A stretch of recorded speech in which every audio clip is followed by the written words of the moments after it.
राज्य सरकार को लोकों पाखरे पहुंचेबार जो ये अभिनव योजना मते लगुच जे एटा ओडिशार नुआ इतिहास सृष्टि है। गुड गवर्नेंस देवाटा आम महत्वपूर्ण एवं गुड गवर्नेंस सांगरे लोकंकर सहभागिता हेबाटा मध्य बहुत महत्वपूर्ण। आज बहुत जो माने आसी थिले ऑनलाइन रे जो माने पंजीकृत करथिले से माने केवल समस्या नुह गुड गवर्नेंस बाबद रे मध्य सेमानकर गुड़िए मतामत आसिला। जो माने ऑफलाइन रे आसिले सेमानकटा मध्य आज राज्य सरकार सुनिले एवं संख्या दृष्टि जदि देखिबे अल्प समय भितर श्रृंखलित भाव में सम्बलपुरवासी को एवं पश्चिम ओडिशावासी को धन्यवाद देवा कथा जे श्रृंखलित भाव में कम समय हजार हजार समस्यार शुणाणी एवं तार समाधान रास्ता मध्य आम बाहर कलु। द्वितीय विषय हूँ जे वो आश्चर्य हेली आज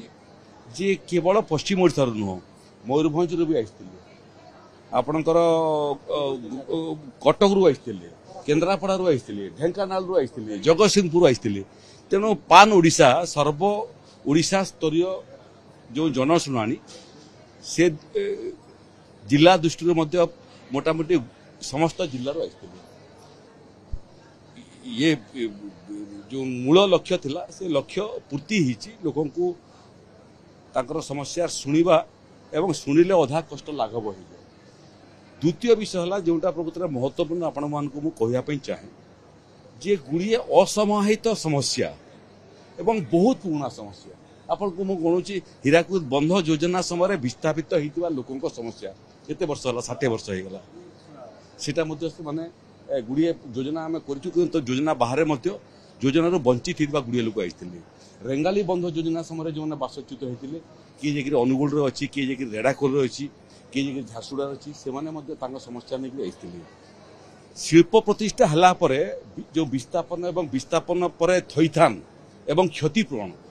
से बाबद कंपानी मान विरुद्ध रे बहुत बड़ बड़ अभियोग मान नहीं आसते से समाधान करने राजस्व विभाग तरफ आम प्रयास चली किंतु गुड़िए असमाहित विषय अच्छी जोटा को आज आम जिलार कलेक्टर मान निर्देश देचु जे आज जेते ग्रीभांस जिलापाल मान माध्यम विभिन्न अधिकारी मान पठाई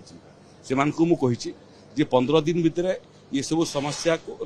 एक्शन टेकन रिपोर्ट तैयारी कर एवं मोर प्रयास आगामी दिन 15 दिन पर सबू जिला को जाकरी सम्बलपुर रे जो जो माने सबू ये अभियोग देइथिले तांकर अभियोगर शेष फल कौन है लॉजिकल कंक्लूजन को पहुंचला ना नहीं